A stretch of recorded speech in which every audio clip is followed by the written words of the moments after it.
Hello friend, Samriddhi the process classes में आप सबका स्वागत है। समृद्धि द प्रोग्रेस के यूट्यूब चैनल पर आप सबका स्वागत है। तो हम लोग डेली करंट अफेयर सीरीज जो देख रहे हैं उसमें हम लोग आज के डेट यानी 17 मार्च की करंट अफेयर को देखेंगे। 17 मार्च के जो भी इम्पोर्टेंट करंट अफेयर आए हुए हैं हमारे द हिंदू, इंडियन एक्सप्रेस और दैनिक जागरण में, उससे लिया हुआ है। उसमें देखेंगे जो हमारे लिए बेस्ट है, इम्पोर्टेंट है, उसको हम लोग देखेंगे जो हमारे एग्जाम के पर्सपेक्टिव से काफी इम्पोर्टेंट है। ठीक है, तो उससे पहले आप लोगों से एक निवेदन है कि टेलीग्राम और व्हाट्सएप चैनल पर जुड़ सकते हैं। इसमें नंबर है 7545854688। इससे जुड़ जाइए, जिसपे डेली करंट अफेयर दिया जाता है। इसके अलावा जो एमसीक्यू के भी इसमें प्रोवाइड किए जाते हैं, इससे आप लोगों को काफी बेनिफिट हो सकता है। तो चलिए देर न करते हुए हम लोग सेशन को स्टार्ट करते हैं और देखते हैं आज का जो पहला करंट अफेयर है उसमें है समृद्ध ग्राम डिजिटल सर्विसेज। ये समृद्ध ग्राम डिजिटल सर्विसेज जो है भारत सरकार के द्वारा लॉन्च किया गया है। इसको अगर बात करें तो ये क्यों चालू किया गया है, तो भारत सरकार जो है भारत नेट प्रोवाइड करती है। इसके थ्रू जो है भारत के जितने भी ग्रामीण इलाके हैं वहां पर जो है इंटरनेट कनेक्टिविटी को हाई ब्रॉडबैंड स्पीड के साथ जोड़ा गया है, ताकि लोगों को इंटरनेट की प्रॉब्लम ना आए, इससे उनका बेनिफिट हो सके। इसका जो ई गवर्नेंस क्षेत्र में है, एग्रीकल्चर, एजुकेशन या फाइनेंशियल इंस्टीट्यूशंस में, वित्तीय संस्थाओं में, उसका फायदा ग्रामीण लोग भी उठा सके। इसको देखते हुए भारत सरकार के द्वारा उसके संचार मंत्रालय और दूरसंचार विभाग के द्वारा इसे हाल ही में चालू किया गया है, जिसका नाम है समृद्ध ग्राम डिजिटल सर्विसेज। यहाँ पर क्वेश्चन होता है कि डिजिटल का सर मीनिंग क्या है। तो डिजिटल ये दो वर्ड से मिला हुआ है। ठीक है, इसमें है, देख सकते हैं, फिजिकल यानी फिजिकल प्लस डिजिटल, यानी फिजिकल जो सेवाएं होती है उसको डिजिटल से ऐड कर देना, इसको बोलते हैं फिजिकल। इसमें भौतिक प्लस डिजिटल का सेवाओं का जो है संयोजन कर दिया गया है। इसमें बात करके इसका लक्ष्य क्या है यानी उद्देश्य क्या है। इसका उद्देश्य है कि ग्रामीण भारत में डिजिटल कनेक्टिविटी को एकीकृत सेवा वितरण मंच जो है उसमें बदल देना है।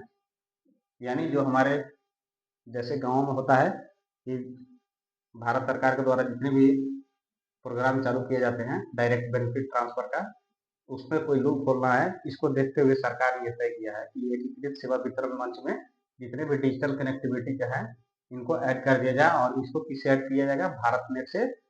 भारत नेट जो है एक हाई स्पीड ब्रॉडबैंड सर्विस, उससे इसको कनेक्ट कर देना, ताकि हमारे जितने भी ग्रामीण क्षेत्र हैं उसमें इसका विकास को देखा जा सके। चाहे विकास का जो हवा बयार है वो गाँवों तक बहती रहे, वैसे लोगों को, ग्रामीण लोगों को भी फायदा उठते रहे, न कि हमारे विकास के क्रम जो है उसमें शहर के जो जितने भी नगर हो वो काफी डेवलप कर दें और ग्रामीण जो क्षेत्र है वो काफी पीछे न रह जाए।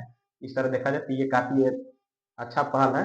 हालांकि ये पायलट परियोजना में है अभी, इसको चालू करने के लिए अभी पायलट परियोजना के तौर पर इसको चालू करके देखा जा रहा है। यदि ये सक्सेसफुल रहता है तो इसको पूरे देश में अप्लाई किया जाएगा भारत सरकार के द्वारा। तो इसका बात करें कि पायलट परियोजना में इसको कौन कौन से क्षेत्रों में अप्लाई किया गया है, तो ये मेनली जो ग्रामीण क्षेत्रों की है, इसमें जो उत्तर प्रदेश का है चौरी वाला गांव, मध्य प्रदेश का उमरी और आंध्र प्रदेश का नाराकोडुरु जो ग्राम है, इसमें तीनों में इस पायलट परियोजना को चालू किया गया है। इसको समृद्धि केंद्र के रूप में विकसित किया गया है। ये जो 3 गांव हैं इसको समृद्धि केंद्र के रूप में विकसित करके उसको देखा जाएगा। समृद्धि केंद्र की बात करें तो ये सिंगल विंडो सर्विसेज को जो है हब के रूप में विकसित करना है। यानी कोई भी अगर सरकार के द्वारा प्रोग्राम चलाए जाते हैं, इम्प्लीमेंटेशन उसको करने के लिए इसको सिंगल विंडो सर्विसेज के हब के रूप में विकसित करके वहां पर ही जाकर केवल ये जो व्यक्ति जो है इसके बेनिफिट उठाने वाले यहाँ से भी कनेक्टिविटी से ही अपना फायदा उठा सकते हैं इस सिंगल विंडो सर्विसेज हब के द्वारा। इससे बात करें तो पायलट परियोजना ये 3 गाँव में चालू किया गया है। इसको ध्यान रखने की बात है, ये एग्जाम में पूछा जा सकता है कि समृद्ध ग्राम डिजिटल सर्विसेज का जो चालू किया गया है इस कौन से गांव में चालू किया गया एज ए पायलट परियोजना। अगर देखें तो पायलट परियोजना वाला गांव है हमारे उत्तर प्रदेश के चौरावाला, मध्य प्रदेश की उमरी और आंध्र प्रदेश का नारा कोडूरू सॉरी। तो इन 3 गाँवों में जो है इस सेवा को चालू किया गया है इसके पायलट परियोजना के तौर पर। इससे लाभ क्या होगा, इसका लाभ होगा कृषि, शिक्षा और वित्तीय और ई गवर्नेंस के जो है एक प्लेटफॉर्म प्रोवाइड कर दिया जाएगा, ताकि अलग अलग प्लेटफॉर्म पर जाने की जरूरत ना पड़े। यानी किसी भी तरीके का अगर बेनिफिट उठाना है ग्रामीण लोगों के द्वारा, तो वो इस प्लेटफॉर्म पर जाकर, समृद्धि केंद्र में जाकर अपने प्रॉब्लम को रिजॉल्व कर सकते हैं, उसको समस्या का समाधान को ढूंढ सकते हैं, या उसका किसी भी तरीके का फायदा उठाना हो तो वो भी उठा सकते हैं। इसके अलावा अगर बात की जाए तो आता है हमारा नेक्स्ट टॉपिक है नॉर्वेस्टर। ये नॉर्वेस्टर हम लोगों ने बहुत बारी एग्जाम में देखा हुआ है, बहुत सारी चीजों में काफी इंपॉर्टेंट हो जाता है एग्जाम में ज्योग्राफी के लिहाज से। ये इसका जो है जो नाम एक बार पूछा जा सकता है, वन डे एग्जाम जो होते हैं उनमें केवल नाम पूछे जाते हैं कि बताइए नॉर्वेस्टर को जो है ये कहाँ चलती है। तो ये इसका एग्जाम होगा आंसर नॉर्थ ईस्ट के जितने भी है उत्तर पूर्वी राज्य और पूर्वी भारत के जो है क्षेत्रों में इसका देखा जाता है। इससे पूछा जाता है कि बंगाल में इस नॉर्वेस्टर को क्या बोला जाता है, तो वहां पर बोला जाता है काल बैसाखी। और ये देखिए इंपॉर्टेंट हो जाता है कि ये जो बार बार पूछा गया है ये तो इम्पोर्टेंट है ही। इसके अलावा जो असम, इसको किस नाम से बुलाया जाता है, तो इसको बुलाया जाता है बोरदोई शिला या बोर बारडोली छिरहा। ये बारडोली सत्याग्रह के नाम से भी आप जब पढ़ते हैं उसके नाम से भी इसको याद कर सकते हैं। ठीक है, इसके रिमेम्बर करने का तरीका है, लेकिन ये जो असम का में जो नाम बोला जाता है नॉर्वेस्टर को किस नाम से बोला जाता है, बारदोई शिला के नाम से। इसको ध्यान में रखने की बात है। ठीक है, इसको जितना याद कर पाएंगे फैक्ट है ये, इसमें कोई समझने वाली बात नहीं है। इसके अलावा बात करें तो ये क्या है, नॉर्वेस्टर जो है एक भयंकर तूफान है जो मानसून से पूर्व आती है। यानी मानसून के पूर्व कब, तो ये मार्च से मई के बीच में, ये आती है। इस दौरान जो है ये भयंकर तूफान लेकर आती है, जिसमें धूल भरी तेज आंधियां होती है, ओलावृष्टि होती है, बिजली चमकना, गरजना, ठीक भारी बारिश होना, यहाँ तक कि कभी कभी बवंडर भी देखने को मिलता है। ठीक है, तो ये जो टर्म्स है बवंडर, ओलावृष्टि और तूफान, इसको हम लोग ज्योग्राफी जब पढ़ेंगे ना उसमें डिटेल्स में देखेंगे कि तूफान किसको बोलते हैं, बवंडर किसको बोलते हैं, या ओलावृष्टि किसको बोलते हैं। तो ये वन डे एग्जाम के लिए ये इंपॉर्टेंट नहीं है, ये इंपॉर्टेंट हो जाता है किसके लिए, तो बीपीएससी और यूपीएससी के एग्जाम्स के लिए।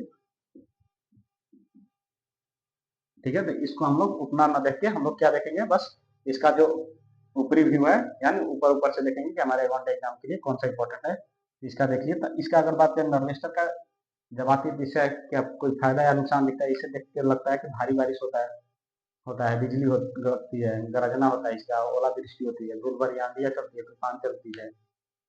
ठीक है, तो इसका फायदा कहाँ पर हो सकता है, तो नॉर्थ ईस्ट इसके जितने भी राज्य हैं और पूर्वी राज्य हैं, यहाँ पर जो चाय और जूट और चावल की खेती होती है, इसमें इसका फायदा पहुंचाता है ये नार्वेस्टर तूफान। इसके अलावा बात करें तो एनडीएमसी, ठीक है, एनडीएमसी जो है इसका अभी एक मंत्रालय, एक क्या बोलते हैं, national development of mineral corporation है ये इस्पात मंत्रालय के अधीन आता है। तो ये इसका भी न्यूज में रहने का कारण है, ये जो है पहला ऐसा कंपनी बन गया है जो लगभग 5 करोड़ टन जो है ये जो आयरन ओर्स का निष्कर्षण किया है, यानी एक्सप्लोरेशन किया है, एक्सट्रैक्ट किया है, मतलब जहाँ से है इसको वहां से निकाला गया है। इसका अगर बात करें तो ये एक ऐसा नवरत्न कंपनी है जो पहली नवरत्न कंपनी है जिसने 5 करोड़ टन आयरन ओर को एक्सट्रैक्ट किया है, यानी निकाला है। ठीक है, तो इस तरह से एग्जाम में पूछा जा सकता है कि 5 करोड़ टन निकालने वाली कौन सी एक नवरत्न कंपनी है, तो उसमें आपको फंसाया जा सकता है कि 4 ऑप्शन देकर आपको ध्यान रखना होगा कि एनडीएमसी जो है national development of mineral corporation, ये आपका कंपनी हो जाती है, उसका राइट आंसर होगा। और इसके बाद करें कि एनडीएमसी को स्थापित कब किया गया था, इसको स्थापित किया गया था 1958 में as a public sector enterprise है, यानी सार्वजनिक उद्यम के जो क्षेत्र के जो उद्यम होती है उसके तौर पर इसको स्थापित किया गया था। जबकि हमारा जब देश आज़ाद हुआ था उसके बाद में मिनरल्स की काफ़ी आवश्यकता होती थी। मान लीजिए ट्रेन की पट्टी बनानी है, ठीक है, स्लीपर्स बनाने हैं, उसके लिए या किसी भी कंपनी में जिसमें आयरन की इस्तेमाल होती है, ठीक है, उसके लिए आयरन काफ़ी इंपॉर्टेंट हो जाता था। उसके देखते हुए ये पब्लिक सेक्टर इंटरप्राइजेस को इस्टेब्लिश किया गया था 1958 में जवाहरलाल नेहरू के द्वारा, हमारे प्राइम मिनिस्टर के द्वारा। और इसका कार्य करें तो क्या है, इसका लॉ एस्को का मेन काम है एक्सट्रैक्शन करना, यानी निकालना। इसके अलावा बात करें तो ये एकमात्र कंपनी है जो भारत में अन्ना जो रिजर्व है, यानी जहाँ पर हमारा हीरा का उत्पादन होता है, वो उसका उत्पादन करने वाली ये एकमात्र सार्वजनिक कंपनी है।